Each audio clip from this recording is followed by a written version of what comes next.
ಊರಲ್ಲಿ ಒಂದು ಹಳಿಲಿತ್ತಂತೆ. ಆ ಹಳಿಲಿ ಒಂದು ಕೆಲಸ ಮಾಡ್ತಿತ್ತಂತೆ. ಏನ್ ಕೆಲಸ ಅಂದ್ರೆ ಬಾದಾಮಿ ಸುಲಿಯೋ ಕೆಲಸ. 100 kg ಬಾದಾಮಿ ಸುಲಿದ್ರೆ ಅದಕ್ಕೆ 10 kg ಬಾದಾಮಿನ ಸಂಬಳ ಕೊಡ್ತಾ ಇದ್ರಂತೆ.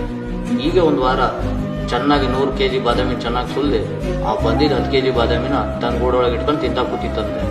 ಆಗ ಒಂದಿನ ಅದಕ್ಕೆ ತಲೆಗೆ ಯೋಚನೆ ಬರುತ್ತೆ, 100 kg ಬಾದಾಮಿ ಸುಲಿಯೋದಕ್ಕೆ ನನಗೆ 10 kg ಬಾದಾಮಿನ ಸಂಬಳ ಕೊಟ್ಟಿದ್ದಾರೆ, ನಾನು 500 kg ಬಾದಾಮಿ ಸುಲಿದ್ರೆ 50 kg ಬಾದಾಮಿನ ಸಂಬಳ ಸಂಪಾದಿಸ್ಬೋದು, ವರ್ಷ ಪೂರ್ತಿ ಇಟ್ಕೊಂಡು ಕುತ್ಕೊಂಡು ತಿನ್ಬೋದು ಅಂತ ಯೋಚನೆ ಬರುತ್ತೆ. ಆಗ ತಿರ್ಗಾ ಹೋಗುತ್ತೆ, 100 kg ಬಾದಾಮಿ ಸುಲಿಯೋ ಜಾಗದಲ್ಲಿ 500 kg ಬಾದಾಮಿ ಸುಲಿಯೋಕೆ ಸ್ಟಾರ್ಟ್ ಮಾಡುತ್ತೆ. 1 ತಿಂಗಳು ಹಗಲು ರಾತ್ರಿ ಅಂದೇ ಸುಲಿಯೋಕೆ ಸ್ಟಾರ್ಟ್ ಮಾಡುತ್ತೆ. ಸುಲಿಯುತ್ತೆ 50 kg ಬಾದಾಮಿನ ಸಂಪಾದನೆ ಮಾಡಿ ಅದನ್ನ ತನ್ನ ಗೂಡೊಳಗೆ ಇಟ್ಕೊಂಡು ತಿನ್ನಕ್ಕೆ ಸ್ಟಾರ್ಟ್ ಮಾಡುತ್ತೆ. ನಾಳೆಯಿಂದ ಆರಾಮಾಗಿ ತಿನ್ಬೋದು ಅಂತ ಯೋಚನೆ ಮಾಡಿರುತ್ತೆ. 1 ವಾರ ತಿನ್ನುತ್ತೆ, 2 ವಾರ ತಿನ್ನುತ್ತೆ, 3ನೇ ವಾರ ಅದಕ್ಕೆ ಹಲ್ಲು ಬರುತ್ತೆ. ಏನಕ್ಕೆ ಹಲ್ಲು ನೋವು ಅಂದ್ರೆ ಬಾದಾಮಿ ಸುಲ್ದಿ ಅಲ್ಲೆಲ್ಲ ಸೌದೋಗ್ಬಿಟ್ಟಿರ್ತವೆ.